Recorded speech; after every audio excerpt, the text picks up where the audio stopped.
आजच्या या शिक्षण परिषदेमध्ये उपस्थित असलेल्या सर्व शिक्षक बंधू भगिनींना माझा नमस्कार.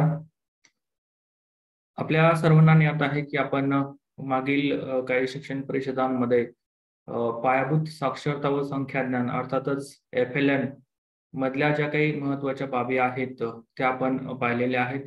त्यामध्ये प्रामुख्यानं FLN म्हणजे काय किंवा FLN ची तोंडओळख, FLN मधले असलेल्या ज्या काही भाषिक क्षमता आहेत त्या क्षमता, त्याचबरोबर गणितीय क्षमता, FLN मध्ये अपेक्षित असलेले जे काही अध्ययन अध्यापन पद्धती आहेत, अध्ययन स्रोत आहेत, इत्यादी बाबींचा आपण विचार केलेला आहे. आजच्या या शिक्षण परिषदेमध्ये आपण पायाभूत साक्षरता व संख्याज्ञान या अंतर्गत करावयाचं जे काही मूल्यांकन आहे, अध्ययन मूल्यांकन जे आहे, त्याविषयी आपण माहिती पाहणार आहोत.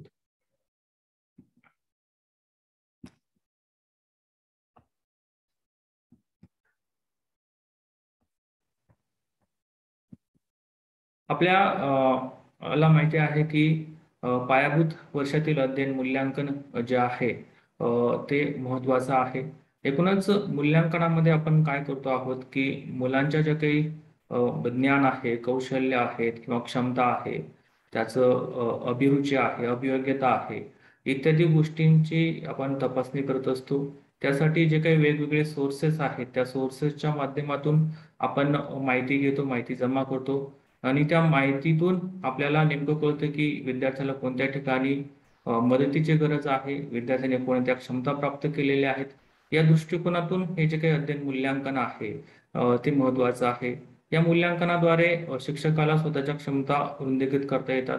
आपल्याला कोणत्या ठिकाणी सुधारणा करण्याची गरज आहे तेही पाहता येतं.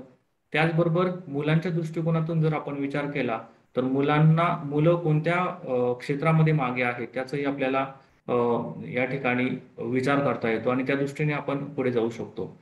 जर आपण या पायाभूत अध्ययनाचा जो टप्पा आहे त्याचा विचार केला तर हा एकूणच महत्वपूर्ण असा टप्पा आहे. कारण या टप्प्यामध्ये मुलाच्या ज्या काही क्षमता आहेत, विशेषतः त्याची मानसिक पक्वता असेल, बौद्धिक क्षमता असेल, मूल्य असतील, त्याचबरोबर त्याच्या ज्या काही इतर कार्यकौशल्य आहे त्याचा विकास होत असतो. या दृष्टिकोनातून जर आपण विचार केला तर हा पायाभूत अध्ययनाचा जो काही काळ आहे तो अतिशय महत्वाचा आहे. आणि म्हणूनच या टप्प्यामध्ये आपल्याला मुलांना सहाय्य करणं, त्याला मदत करणं खूप महत्वाचं आहे. आणि या दृष्टिकोनातून या काळामध्ये होणारं जे काही मूल्यांकन आहे ते मूल्यांकनाचा प्रमुख उद्देश मार्गदर्शन व सहाय्य करणं हा आहे. आपल्याला सर्वांना ज्ञात आहे की हा जो काही FLNचा कालावधी आहे किंवा पायाभूत वर्ष जे आहेत ते वयवर्ष 3 पासून तर वयवर्ष 9 पर्यंत आहे. म्हणजे हा त्याचा वयोगट आहे. पण जर आपण त्याचा इयत्तेचा विचार केला तर शाळापूर्वचे 3 वर्ष आणि शाळेत प्रवेश केल्यानंतरची 3 वर्ष म्हणजे इयत्ता पहिली, दुसरी आणि तिसरी असा 6 वर्षाचा हा एकूण टप्पा आहे. त्यालाच फाउंडेशनल इयर किंवा पायाभूत अध्ययन वर्ष 1, पायाभूत अध्ययन वर्ष 2 ते पायाभूत अध्ययन वर्ष 6 असं म्हटलेलं आहे. आणि या पायाभूत अध्ययन वर्षांमध्ये प्रत्येक विद्यार्थ्याची जी काही अध्ययन गती आहे ती भिन्न आहे. प्रत्येक विद्यार्थी किंवा बालक आपल्या गतीनं त्या ठिकाणी शिकत असतो. त्याला लागणारा जो काही वेळ आहे तो वेळ त्या ठिकाणी तो घेत असतो. आणि या दृष्टिकोनातून आपण त्याचं मूल्यांकन करणं महत्वाचं आहे. आपण ज्या वेळेला मूल्यांकन या कालावधीमध्ये करतो मुलांचं, त्यावेळेला ते जे काही मूल्यांकन आहे ते सातत्यपूर्ण झालं पाहिजे. सर्वंकष पद्धतीने आपण त्याचं मूल्यांकन केलं पाहिजे. कारण एकूणच या 6 वर्षांमध्ये त्याची प्रगती कशी होते आहे, त्याला कोणत्या ठिकाणी मदतीची गरज आहे, कोणत्या ठिकाणी तो मागे राहिलेला आहे, या गोष्टी शोधण्याच्या दृष्टिकोनातून ते जे काही मूल्यांकन आहे ते सातत्यपूर्ण विविध साधनांचा वापर करून होणं महत्वाचं आहे. या एकूण कालावधीमध्ये आपल्याला बालकांच्या प्रयत्नांना प्रोत्साहित करायचं आहे किंवा आपलं जे काही मूल्यांकन आहे ते मूल्यांकन असं असावं की ज्या ठिकाणी बालकाला कृती करण्यासाठी संधी मिळेल, त्याच्या ज्या काही आवडीनिवडी आहेत तो त्या ठिकाणी व्यक्त करू शकतो, त्याच्या ज्या काही क्षमता आहेत तो दाखवू शकतो, अशा प्रकारच्या कृतींची रचना आपल्याला करावी लागेल. एकूणच हे जे काही मूल्यांकन आहे ते समग्र आणि हेतुपूर्ण असलं पाहिजे. हेतुपूर्ण इन द सेन्स की मुलांच्या क्षमता निहाय हे मूल्यांकन व्हायला हवं. हे जे काही 3 गोल आहेत पायाभूत अध्ययन वर्षातले, त्या 3 गोलचा विचार करून आपल्याला हे मूल्यांकन करायचं आहे. आणि मुलांना कोणत्या ठिकाणी आपण सपोर्ट करणार आहोत ते एरिया शोधणं, ते गॅप शोधणं आणि तसं पुढे जाणं हे महत्वाचं आहे. या एकूण मूल्यांकनामध्ये पालक आणि इतरांकडून सतत आंतरक्रिया होणं खूप महत्वाचं आहे आणि पालकांचे शाळेशी किंवा शाळेशी पालकांशी संबंध असणं, यांचे एकूण सहयोगी प्रयत्न असणं महत्वाचं आहे. या जर आपण पायाभूत वर्षातील मूल्यांकनाचा विचार केला तर यामध्ये प्रामुख्याने 2 क्षेत्र आहे. पहिलं जे आहे ते शाळा आधारित मूल्यांकन आणि दुसरं जे आहे ते व्यापक प्रमाणामध्ये घेतलं जाणारे जे काही संपादन सर्वेक्षण आहे, हे दुसऱ्या प्रकारचं क्षेत्र आहे. आता आपण पहिलं जे क्षेत्र आहे शाळा आधारित मूल्यांकन, ते आपण बघूयात.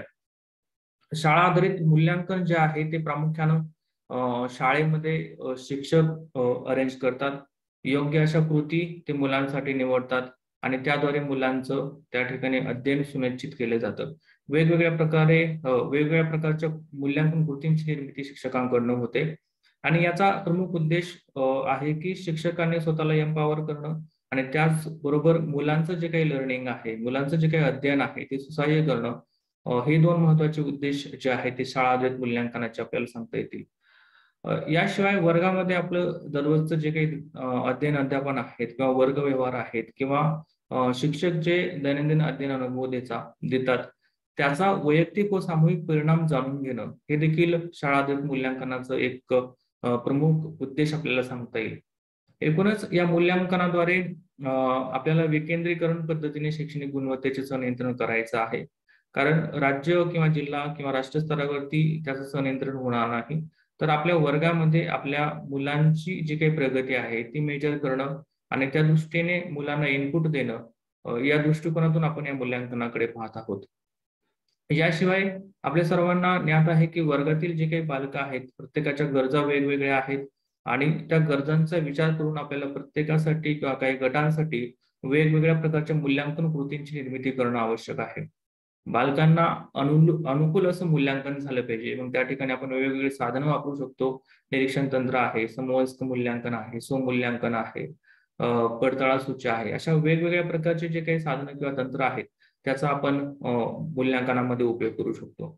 याशिवाय शिक्षकांना या शाळा आधारित मूल्यांकनामध्ये सुलभक म्हणून विद्यार्थ्यांची संपादन चेक करायची आहे, अभिवृत्ती चेक करायची आहे, अभिरुची चेक करायची आहे आणि यासाठी त्यांना पूर्ण स्वातंत्र्य दिलं जाणार आहे. म्हणजे स्वातंत्र्य अशा अर्थाने की त्यासाठी मूल्यांकनासाठी राबवायचे जे काही वेगवेगळ्या कृती आहेत किंवा वेगवेगळे तंत्र आहेत, वेगवेगळे साधनं आहेत, या सर्वांसाठी शिक्षकांना पूर्णपणे स्वातंत्र्य दिलं जातं.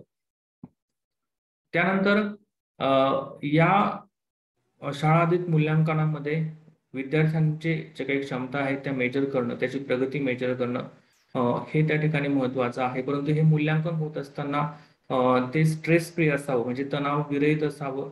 विद्यार्थ्यांना मूल्यांकनाचं कोणतंही ओझं त्या ठिकाणी वाटणार नाही, या गोष्टी आपल्याला बघाव्या लागतील. कारण ज्या वेळेला आपण योग्य प्रकारचं वातावरण मुलांना निर्माण करून देऊ शकतो किंवा करून देतो, त्याच वेळेला खऱ्या अर्थानं विद्यार्थी व्यक्त होतात आणि आपल्याला त्यांचं मूल्यांकन करता येऊ शकतं किंवा त्याच्या क्षमता आपल्याला बघू शकतो, त्याच्या आवडी आपल्याला बघता येऊ शकतील.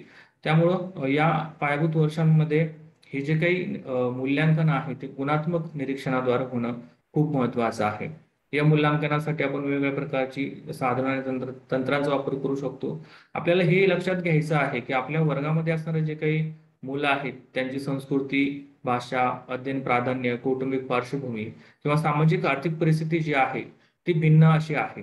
त्यामुळं आपण ज्या वेळेला आपल्या वर्गासाठी, आपल्या मुलांसाठी अध्ययन आराखडा निर्माण करतो, तो सुद्धा भिन्न असा असायला पाहिजे. मुलांच्या गरजा आपल्याला बघाव्या लागतील आणि त्या दृष्टिकोनातून आपल्याला जो काही मूल्यांकन आराखडा आहे तो तयार करायचा आहे. अध्ययन प्रगती मुलांची जी आहे ती वेगवेगळ्या स्तरावरती आपण अध्ययन निष्पत्तीच्या संदर्भाने त्याचं मूल्यांकन करायचं आहे. आपण FLN डॉक्युमेंट पाहिलं असेल तर FLN डॉक्युमेंटच्या सर्वात शेवटी अपेंडिक्समध्ये सर्व ज्या काही अध्ययन निष्पत्ती आहेत 3 ध्येयांना अनुसरून आणि वेगवेगळ्या स्तरावरती त्या दिलेल्या आहेत. या ज्या काही अध्ययन निष्पत्ती आहेत त्या अध्ययन निष्पत्ती आपल्याला लक्षात घ्यायच्या आहेत आणि त्यानुसार आपल्याला मुलांचं मूल्यांकन करायचं आहे. मुलं स्वतःच्या गतीने शिकतात आणि आपल्या स्वतःच्या पद्धतीने शिकतात हे आपल्याला लक्षात घ्यायचं आहे. परंतु ही जरी मुलांची गती आणि पद्धती वेगळी असेल, परंतु मुलांचं जे काही लर्निंग सिक्वेन्स आहे किंवा अध्ययन, त्याला आपण क्रम म्हणूया, तो सर्वांचा सारखा असतो. फक्त गती कमी जास्त होऊ शकते, परंतु अध्ययन क्रम जो आहे तो बदलणार नाही. आणि या सर्व गोष्टी लक्षात घेता मुलांची ज्या वेळेला आपण अध्ययन प्रगती मेजर करणार आहोत, पाहणार आहोत, त्यावेळेला एबिलंट डॉक्युमेंटमध्ये काही गट त्यांनी दिलेले आहेत की या स्तरावरती आपण मुलांचं जे काही अध्ययन प्रगती आहे ती बघू शकतो. त्यामध्ये पहिला जो काही गट आहे तो नवशिके आहे, त्यांनाच बिगिनर असं म्हटलेलं आहे. दुसरा जो गट आहे तो विकासात्मक, त्याला प्रोग्रेसिंग असं म्हटलेलं आहे. तिसरा जो गट आहे तो निपुण, त्याला प्रोफिशियंट असं म्हटलेलं आहे. आणि चौथा जो काही गट आहे तो प्रगत, त्याला ऍडव्हान्स असं म्हटलेलं आहे. अशा 4 स्तरावरती मुलांची जी काही अध्ययन प्रगती आहे ते आपण मेजर करू शकतो. याचं जर आपण एक थोडक्यात विवरण पाहिलं तर नवशिके जे काही मुलं आहेत त्या बऱ्याचशा ज्या काही गोष्टी आहेत ते शिक्षकांच्या मदतीने शिकण्याचा प्रयत्न करतात. परंतु विकासात्मक गटामध्ये जे काही मुलं आहेत ते शिक्षकांच्या फक्त मदतीने शिकतात, त्यांना प्रयत्न करण्याची गरज पडत नाही. त्यांना जो काही वेळ दिलेला आहे तो त्या वेळेमध्ये शिकतात. निपुण गटातील जी काही बालकं आहेत ती स्वतः शिकतात आणि प्रगत गटातली जी काही बालकं आहेत ती स्वतः शिकतात आणि याशिवाय इतर बालकांना देखील मदत करतात. म्हणजे त्यांना थोडंसं चॅलेंजिंग काम आपल्याला द्यावं लागेल. जर आपण एक उदाहरण पाहिलं की सपोज आपण मुलांना रंगकाम करायला दिलं, तर नवशिके गटातील मुलं काय करतील की शिक्षकांना विचारतील की मी या ठिकाणी कोणता रंग भरू. मग शिक्षक सांगतील की हिरवा रंग भर, मग त्याप्रमाणे ते भरतील. मात्र विकासात्मक गटातील जी काही मुलं आहेत ती फक्त शिक्षकांना विचारतील की या ठिकाणी मी लाल रंग भरू का, आणि शिक्षकांनी त्याचं अप्रुव्हल दिलं, शिक्षकांनी सांगितलं की हो भर, तर त्याप्रमाणे ते भरतील. मात्र निपुण गटातील जी काही मुलं आहेत ती स्वतःच सर्व रंग भरतील, स्वतःच रंगाची निवड करतील. आणि प्रगत गटातील जी काही मुलं आहेत स्वतः रंगाची निवड करून स्वतः रंगभरण करतील आणि याशिवाय इतर गटातील इतर मुलांना देखील ते मदत करतील. अशा प्रकारे आपण गटाची प्रगतीनिहाय त्या ठिकाणी वर्गवारी करू शकतो किंवा स्तरनिहाय वर्गवारी करू शकतो. आपल्याला हे जे काही स्तर आहे मुलांचं मूल्यांकन करताना लक्षात ठेवायचं आहे. कारण आपल्या वर्गातील काही मुलं नवशिके असू शकतात, काही मुले विकासात्मक पातळीवर असू शकतात, काही मुलं निपुण असू शकतात, तर काही मुलं प्रगत असू शकतात. त्यानंतर आपण ज्या वेळेला पायाभूत वर्षातील ध्येयांचा विचार करतो त्यावेळेला आपलं मूल्यांकन देखील जे आहे ते गोल ओरिएंटेड असायला पाहिजे किंवा ध्येय समोर ठेवून आपल्याला ते करावं लागणार आहे. मग यातलं पहिलं ध्येय कोणतं आहे? यातलं पहिलं ध्येय असं आहे की बालकांचे कल्याण आणि चांगले आरोग्य राखणं. मग या ध्येयाचं जर आपल्याला असेसमेंट करायचं आहे, मूल्यांकन करायचं आहे, तर कोणकोणत्या गोष्टी आपण करू शकतो? आपल्याला माहिती आहे की या गटामध्ये मुलांचा शारीरिक व कायिक विकास खूप महत्वाचा आहे. मग त्यासाठी आपल्याला वेगवेगळ्या प्रकारच्या खेळ आणि व्यायाम कृतींची रचना करावी लागेल. आपल्याला अशा कृती द्याव्या लागतील की ज्या ठिकाणी हात असेल, डोळे असतील, याचं कोऑर्डिनेशन आहे, समन्वय आहे. म्हणजे अगदी सुईमधून दोरा होणं, हे जे काही समन्वय आहे अशा प्रकारचं समन्वयाचं काम आपण त्यांना देऊ शकतो. कारक विकासासाठी आपण व्यायामाच्या कृती घेऊ शकतो. ज्या खेळातून व्यायाम होऊ शकतो शरीराच्या विविध अवयवांचा, त्या कृती आपल्याला करता येतील. त्याचबरोबर चांगल्या आरोग्यासाठी स्वच्छतेचे घटक देखील आपल्याला मुलांमध्ये रुजवायचे आहेत. आणि स्वच्छता हे असं मूल्य आहे की ते शिकवलं जाऊ शकत नाही, पण मुलांमध्ये निश्चितपणे मुलं ते आत्मसात करतात. आणि आत्मसात कसं करतात तर इतरांचं बघून ते आत्मसात करतात.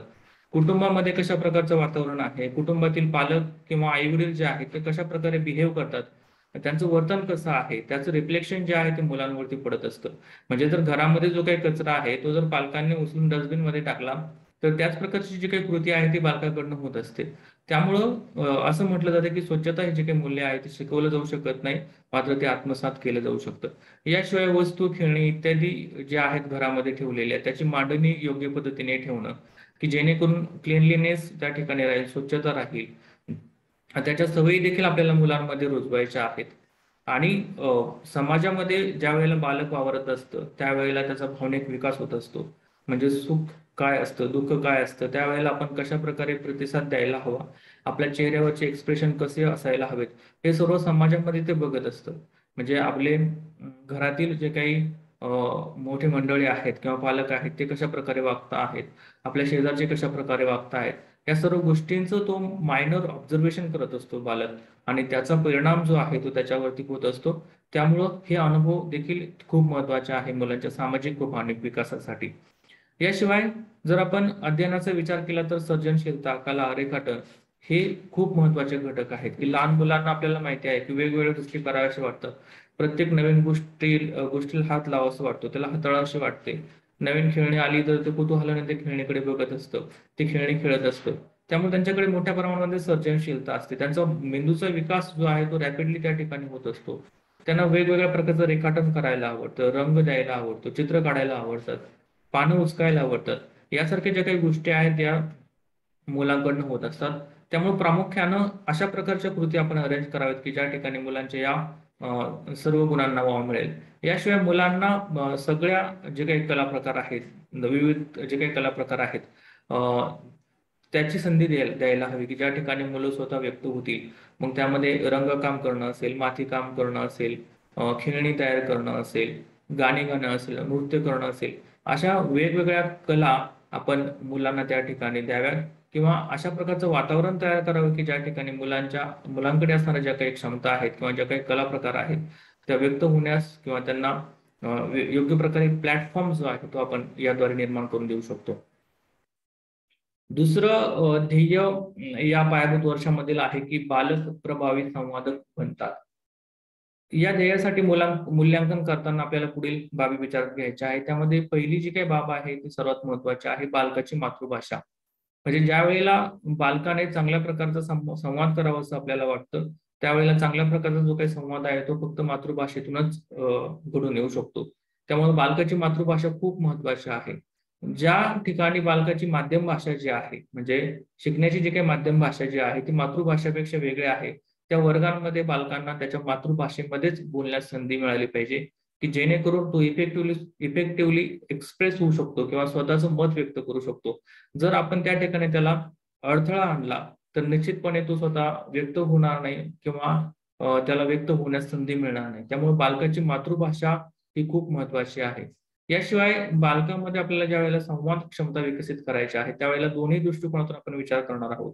एक तर प्रेषक आणि ग्राहक हे दोन, म्हणजे त्याने सुरुवात पण केली पाहिजे संवादाची आणि त्याचं संवादाचं श्रवण देखील केलं पाहिजे किंवा ग्रहण देखील केलं पाहिजे. या दोनही क्षमता महत्वाच्या आहेत. कारण आपण ज्या वेळेला संवादाचा विचार करतो त्यामध्ये श्रवण हा एक महत्वाचा घटक आहे. याशिवाय सहानुभूती आणि सहयोग, कारण संवादामध्ये आपल्यामध्ये ऐकून घेण्याची क्षमता किंवा दुसऱ्यांना श्रवण करण्याची क्षमता पण निर्माण होणं महत्वाचं आहे. याशिवाय आपण ज्या व्यक्तीबरोबर संवाद साधत आहोत त्यांच्याविषयीची सहानुभूती असणं आवश्यक आहे आणि संवाद घडत असताना एकमेकांबरोबर सहयोग असणं देखील महत्वाचं आहे. हे सर्व होत असताना फक्त शाब्दिक संवादाला महत्व न देता अशाब्दिक संवाद जो आहे तोही देखील तितकाच महत्वाचा आहे. त्यामध्ये तुमच्या चेहऱ्यावरील हावभाव आहेत, तुमचे बोटांचा वापर असेल, तुमच्या डोळ्यांचा वापर असेल, तुमच्या मानेचा वापर असेल किंवा डोक्याचा वापर असेल, या सर्व गोष्टींचा आपण वापर करू शकतो की ज्याद्वारे अशाब्दिक संवाद घडून येऊ शकतो. याशिवाय बालकांमध्ये आपल्याला विनोदी वृत्तीचा विकास करायचा आहे. सेन्स ऑफ ह्युमर असं आपण त्याला म्हणू शकतो की जो त्याला पुढच्या आयुष्यामध्ये मदत करणार आहे. त्याचं जे काही जीवन आहे ते आनंदमय जगण्यासाठी ही विनोदी वृत्ती महत्वाची आहे आणि त्यासाठी आवश्यक ज्या काही कृती आहेत त्या आपण वर्गामध्ये घडून आणू शकतो. पायाभूत साक्षर त्याला आपल्याला महत्व द्यायचं आहे, कारण मुलांच्या उज्ज्वल भविष्यासाठी पायाभूत साक्षरता खूप महत्वाची आहे. जर मुलांचं उच्च शिक्षण जे आहे ते चांगल्या प्रकारे व्हावं असं आपल्याला वाटत असेल, तो चांगला नागरिक बनावा असं आपल्याला वाटत असेल, तर त्याची पायाभूत साक्षरता जी आहे ती प्रभावी आणि गुणात्मक असली पाहिजे. हे त्या ठिकाणी प्राधान्याने आपल्याला लक्षात घ्यावं लागेल. याशिवाय मुलांमध्ये समजपूर्वक वाचन हे जे काही कौशल्य आहे ते देखील उन्नत करायचं आहे. फक्त वाचन नव्हे तर वाचून समजून घेणं. मग त्यासाठी आपण मुलांना वेगवेगळ्या प्रकारचे जे काही पोस्टर्स आहेत ते दाखवू शकतो, म्हणजे ज्यातून स्वच्छतेचा संदेश आहे, पाणी बचतीचा संदेश आहे, असे संदेश देणारे जे काही पोस्टर्स आहेत ते मुलांसमोर आपण ठेवू शकतो आणि ते वाचल्यानंतर मुलांना काय समजतं आहे ते आपण विचारू शकतो. याद्वारे मुलांचं आपण जे काही मूल्यांकन आहे ते आपल्याला करता येऊ शकतं. याशिवाय आपल्याला स्तरनिहाय मूल्यांकन करायचं आहे. जे आपण स्तर पाहिलेले आहेत त्याच्यामध्ये बिगिनर आहेत, प्रोग्रेसिव्ह आहेत, ऍडव्हान्स आहेत. हे जे काही आपण 4 स्तर पाहिलेले आहेत त्या 4 स्तरांप्रमाणे आपल्याला मुलांचं मूल्यांकन करायचं आहे. त्यासाठी आपण रुब्रिक डेव्हलप करू शकतो. त्यानंतर तिसरं जे ध्येय आहे, बालक सक्रिय अध्ययनार्थी बनतात आणि लगतच्या वातावरणाशी जोडले जातात. हे या ध्येयासंदर्भात मूल्यांकन करण्यासाठी आपल्याला कोणकोणत्या गोष्टी लक्षात घ्यावायच्या आहेत. विशेषतः हे जे काही ध्येय आहे ते संख्या ज्ञानासंदर्भामध्ये आहे. आपल्याला माहिती आहे की आवश्यक अभियोग्यतेच्या विस्तारासाठी गणित हा विषय महत्वाचा आहे. म्हणजे एकूणच आपण जर आपल्या अवतीभोवती पाहिलं तर मोठ्या प्रमाणामध्ये डिजिटल साधनं वापरले जातात.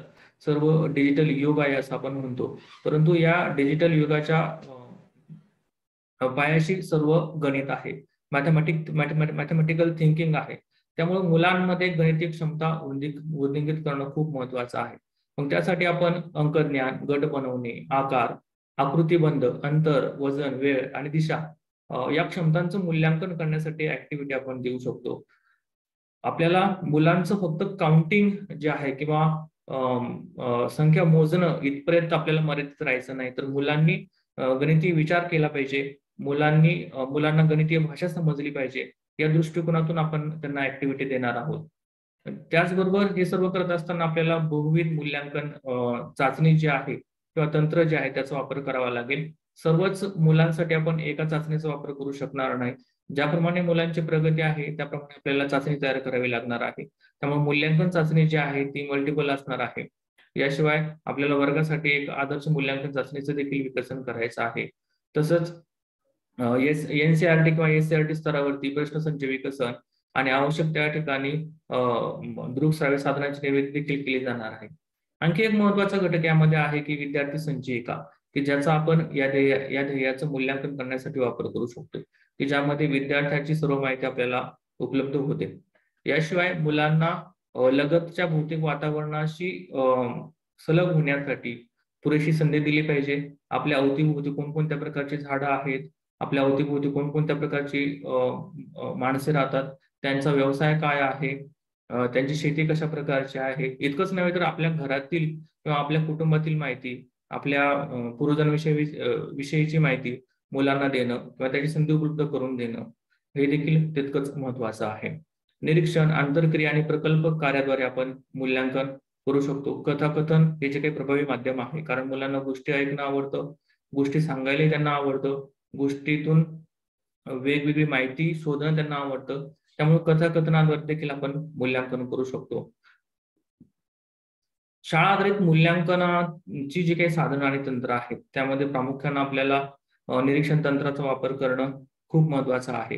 कारण जर आपल्याला अध्ययन समजून घ्यायचं असेल तर अशा कोणत्या गोष्टी आहेत की ज्या ठिकाणी बालक स्वतःला गुंतवून घेतात ते समजणं खूप महत्वाचं आहे. त्यासाठी आपल्याला निरीक्षण करणं, बालक कोणत्या ठिकाणी रमतो आहे, त्याला कोणत्या गोष्टी अध्ययनासाठी आवश्यक वाटत आहे त्या शोधणं खूप महत्वाचं आहे.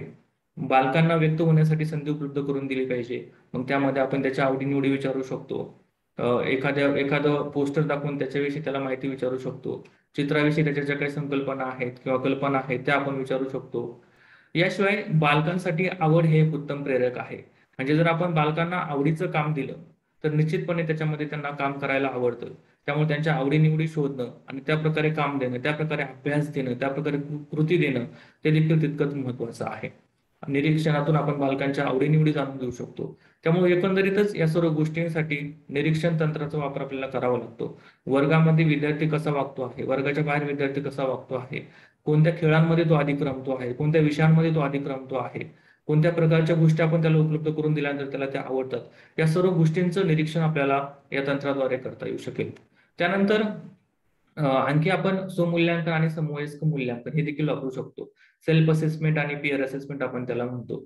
सेल्फ असेसमेंट हे जे आहे ते विद्यार्थी स्वतः करतात स्वतःचं मूल्यांकन, आणि समवयस्कांमध्ये आपण विद्यार्थ्यांचे जे काही मित्र आहेत किंवा वर्गातील त्याचे जे काही सहकारी आहेत त्यांच्या मदतीने आपण त्याचं मूल्यांकन करत असतो. मग पायाभूत वर्षामध्ये फक्त आपण पेपर पेन्सिल टेस्ट जे आहेत त्याच्यावरती भर देणार का? अर्थातच त्याच्यावरती भर देऊ नये किंवा त्या वापरू नयेत. त्यापेक्षा आपल्याला इतर अनेक साधनं आहेत की ज्याद्वारे आपण विद्यार्थ्यांचं मूल्यांकन करू शकतो. कारण आपल्याला मूल्यांकन यासाठी करायचं आहे की विद्यार्थ्याचं लर्निंग जे आहे, विद्यार्थ्याचं अध्ययन जे आहे ते सुसह्य होईल, त्याला पुढे जाता येईल, या दृष्टिकोनातून आपण मूल्यांकनाकडे पाहत आहोत. मग यासाठी आपण नाविन्यपूर्ण ज्या काही पद्धती आहेत किंवा खेळ आधारित ज्या काही पद्धती आहेत त्याचा वापर करू शकतो. हे जे काही मूल्यांकन आहे ते तणावविरहित असायला पाहिजे. विद्यार्थ्यांना अध्ययनाचं कोणत्याही प्रकारे ओझं वाटायला नको. मातीच्या व लाकडी खेळण्यांचा वापर आपण करू शकतो. त्याला मातीच्या वेगवेगळ्या वस्तू बनवायला सांगू शकतो. लाकडी खेळणे जे आहेत त्याचा वापर करू शकतो. त्याद्वारे मुलांना आकार समजू शकतो. म्हणजे या ठिकाणी आपण उदाहरण घ्यायचं म्हटलं तर वेगवेगळ्या आकाराच्या ज्या काही वस्तू आहेत ते आपण किंवा खेळणी जे आहेत ते आपण देऊ शकतो आणि मग त्याला त्यातून सारख्या आकाराचे जे काही वस्तू आहेत त्याचं कॅटेगरायझेशन करणं, त्याची विभागणी करणं, ते ओळखणं, अशा प्रकारची कृती आपण या ठिकाणी त्याला देऊ शकतो. त्यानंतर संचयिकेचा वापर देखील आपण या शाळा आधारित मूल्यांकनामध्ये करू शकतो. संचयिका म्हणजे आपण त्याला पोर्टफोलिओ असं म्हणतो. हा जो काही पोर्टफोलिओ आहे तो शिक्षक व विद्यार्थी या दोघांद्वारे त्याची निर्मिती होते. विद्यार्थ्यांनी केलेल्या ज्या काही कृती आहेत त्या कृतींचा समावेश या ठिकाणी होतो. शिक्षकांनी केलेले जे काही ऑब्झर्वेशन्स आहेत त्याच्या नोंदी या ठिकाणी असतात. या दृष्टिकोनातून या दोघांद्वारे याचं जे काही मेंटेनिंग आहे ते केलं जातं किंवा निर्मिती केली जाते. आणि या संचयिकेतून बालकाच्या अध्ययन प्रवासाचं जे काय आहे प्रतिबिंब दिसलं पाहिजे. म्हणजे ज्या वेळेला तो नवीन वर्गामध्ये जातो त्यावेळेला मागच्या वर्गांमध्ये काय काय झालेलं आहे, त्याचं प्रगती कशी आहे, त्याच्या वेगवेगळ्या विषयांमधल्या ज्या काही क्षमता आहेत त्या कशा आहेत, त्या नवीन शिक्षकाला समजण्यासाठी ही जी काही संचयिका आहे ती खूप महत्वाची आहे. एकूणच या संचयिकेतून विद्यार्थ्याचे जे काही प्रगतीचा प्रवास आहे तो समजतो. ज्या वेळेला आपण संचयिकेचं फाईल किंवा फोल्डर तयार करणार आहोत त्यावेळेला त्याच्यावरती बालकाचं नाव, फोटो, लोगो इत्यादी आपल्याला वापरता येईल. यामध्ये बालकाने केलेले जे काही चांगलं कार्य आहे त्याचे नमुने आपल्याला जमा करता येतील. फक्त चांगलं कार्यच नाही तर अद्वितीय जे काही काम आहे ते काम देखील आपण याच्यामध्ये टाकू शकतो. त्याच्यामध्ये चित्र आहेत, फोटो आहेत, त्याचा समावेश आपल्याला करता येऊ शकतो. याशिवाय बालकानं जे काही काम केलेलं आहे ते सर्व काम आपल्याला त्याचं जे काही विकासाचे ध्येय आहे त्याच्याशी आपल्याला जोडायचं आहे. आणि यातूनच आपल्याला काय होणार आहे की बालकाच्या प्रगतीचं स्पष्ट चित्र आपल्याला दिसणार आहे. म्हणजे मागच्या फक्त काही टर्म अँड टेस्ट मध्ये त्याची प्रगती दिसणार नाही तर सातत्यपूर्ण त्याने प्रगती कशी केलेली आहे. मग तो भाषा विषय असेल, मग तो गणित विषय असेल, मग तो चित्रकला विषय असेल, एकूणच त्याची जी काही डेव्हलपमेंट आहे ती आपल्याला या संचयिकेमध्ये दिसणार आहे. त्यानंतर आणखीन एक शेवटचा महत्वाचा घटक आहे समग्र प्रगती अहवाल. आपण त्याला म्हणूयात की होलिस्टिक प्रोग्रेस रिपोर्ट कार्ड म्हणजे WHC. समग्र प्रगती अहवाल बालकाच्या प्रगतीचे संपूर्ण प्रगती अहवाल पत्रकाद्वारे संकलन केले जाऊ शकते. यामध्ये बालकाची जी काही प्रगती आहे त्याचा सर्वंकष अहवाल आपल्याला दिसतो. त्याने जे काही काम केलेलं आहे त्याच्या ज्या काही क्षमता आहेत त्याच्या नोंदी या प्रगती अहवालामध्ये असतात. याशिवाय यामध्ये संख्याज्ञान, साक्षरता, कारक कौशल्य, पर्यावरणीय जागृती, वैयक्तिक स्वच्छता इत्यादी क्षेत्रामध्ये त्याची जी काही प्रगती आहे त्याचा समावेश देखील केला जातो. हे कार्ड डेव्हलप करण्यासाठी आपल्याला पालक त्याचबरोबर समवयस्क जे काही गट आहेत किंवा स्वमूल्यांकन आहे याचा वापर करता येऊ शकतो किंवा यांच्याशी कम्युनिकेशन करून यांच्याशी संवाद साधून आपण हा जो काही प्रगती अहवाल आहे तो प्रगती अहवाल तयार करू शकतो. आणि हा जो काही प्रगती अहवाल आहे तो 360 अंशातून तो असायला पाहिजे. म्हणजे समग्र असा असायला पाहिजे. सर्व क्षमतांचा उल्लेख याच्यामध्ये असायला पाहिजे. तरच तो होलिस्टिक प्रोग्रेस कार्ड त्या ठिकाणी विद्यार्थ्यांचं तयार होऊ शकेल. त्यानंतर पायाभूत अध्ययनातील जे दुसरं महत्वाचं क्षेत्र आहे ते व्यापक स्तरावरील मूल्यांकन. म्हणजे आपण पहिला भाग पाहिला की शाळा स्तरावरती मूल्यांकन. आता दुसरा जो काही क्षेत्र आहे ते आहे व्यापक स्तरावरील मूल्यांकन. मग हे व्यापक स्तरावरील मूल्यांकन कुठे होतं की जे आंतरराष्ट्रीय स्तरावर, जे राष्ट्रीय स्तरावर होणारं मूल्यांकन आहे याला आपण व्यापक स्तरावरील मूल्यांकन असं म्हणू शकतो. आणि हे कशासाठी होतं तर एकूणच आपली जी काही एज्युकेशनल हेल्थ आहे मग देशाची असेल, राज्याची असेल किंवा जिल्ह्याची असेल ती कशी आहे, शैक्षणिक आरोग्य आपण त्याला म्हणू शकतो, हे दर्शवण्यासाठी हे जे काही सर्वेक्षण आहेत किंवा हे मूल्यांकन जे आहे हे महत्वाचं आहे. याचं वैशिष्ट्य म्हणजे काय की हे ज्या वेळेला याचं मूल्यांकन होतं त्यावेळेला प्रमाणित साधनं व तंत्रांचा वापर केला जातो. याशिवाय यामध्ये बहुपर्याय प्रश्नांचा समावेश असतो. कारण हे जे काही मूल्यांकन आहे किंवा सर्वेक्षण आहे ते लार्ज स्केलवरती होत असतं. त्यामुळे बहुपर्यायी प्रश्न आपल्याला या ठिकाणी वापरावे लागतात. मूल्यांकन करण्यासाठी ते सोपं होतं किंवा सुलभ होतं. या मूल्यांकनाचा जो काही वापर आहे तो पुढील दिशा ठरवण्यासाठी किंवा धोरण जे काय आहे देशाची, राज्याची ठरवण्यासाठी वापर होत असतो. जर आपण याचं उदाहरणच पाहिलं तर न्यास चाचणी मागच्या डिसेंबरमध्ये झालेली आहे. राष्ट्रीय संपादन सर्वे आताच 24 आणि 25 मार्चला FLN न्यास सर्वे झालेला आहे की तो देखील या पायाभूत अध्ययनावर आधारित होता. त्यामध्ये प्रामुख्याने 2 जे काही उद्दिष्ट आहेत त्याचा समावेश होता. याशिवाय राज्य स्तरावर घेतले जाणारे जे काही सर्वेक्षण आहेत त्याचा देखील या व्यापक स्तरावरील मूल्यांकनामध्ये समावेश होतो. अशा प्रकारचे हे दुसरं क्षेत्र आहे. म्हणजे एकूण आपण दोन्ही मूल्यांकन जरी पाहिले तर दोन्ही मूल्यांकन जे आहे ते मुलांच्या अध्ययनासाठीच आहे, मुलांचं अध्ययन सुलभ होण्यासाठीच आहे. त्यातला फरक एकच आहे की पहिलं जे काही मूल्यांकन आहे ते शिक्षक आणि विद्यार्थी या दोघांसाठी वर्ग पातळीवर खूप महत्वाचं आहे. शिक्षकांना स्वतःमध्ये सुधारणा करता येतात. विद्यार्थी कोणत्या ठिकाणी कमी पडतो आहे, अशा कोणत्या बाबी आहेत की ज्या विद्यार्थ्यांच्या अध्ययनाला अडथळा निर्माण करत आहेत ते शोधण्यासाठी आणि पुढे जाण्यासाठी शाळा आधारित जे काही मूल्यांकन आहे ते महत्वाचं आहे. मात्र ज्या वेळेला आपण व्यापक स्तरावर मूल्यांकन बघतो ते एकूणच नवीन धोरणं ठरवण्यासाठी असेल, नवीन अभ्यासक्रम ठरवण्यासाठी असेल, शैक्षणिक साहित्य निर्मितीसाठी असेल, या सर्वांसाठी हे जे काही मूल्यांकन आहे ते महत्वाचे आहेत. परंतु एक गोष्ट आपल्याला लक्षात घ्यायची आहे की जोपर्यंत शैक्षणिक क्षेत्रामधले सर्व भागधारक एकत्र येत नाहीत, मग पालक आहेत, मग शिक्षक आहेत, मग आई वडील आहेत, या सर्वांनी एकत्र येऊन मूल्यांकनाची जी काही माहिती आहे त्या मूल्यांकनाच्या माहितीकडे एक सकारात्मक दृष्टिकोनाकडून बघून, सकारात्मक दृष्टिकोनाने बघून आपल्या मुलांच्या प्रगतीसाठी काय करता येईल हे खूप महत्वाचं आहे. कारण पालकांची जबाबदारी फक्त मुलांना एनरोल करणं इथपर्यंतच नाही, तर मुलांचं जे काही शिक्षण आहे ते सुलभ होणं आणि ते अधिक चांगल्या प्रकारे होणं यासाठी आपल्याला काम करावं लागेल. इतकंच आपण या जे काही पायाभूत वर्षातील मूल्यांकन आहे त्या मूल्यांकनाविषयी सांगू शकतो. आपल्या सर्वांचं धन्यवाद. या ठिकाणी मी थांबतो.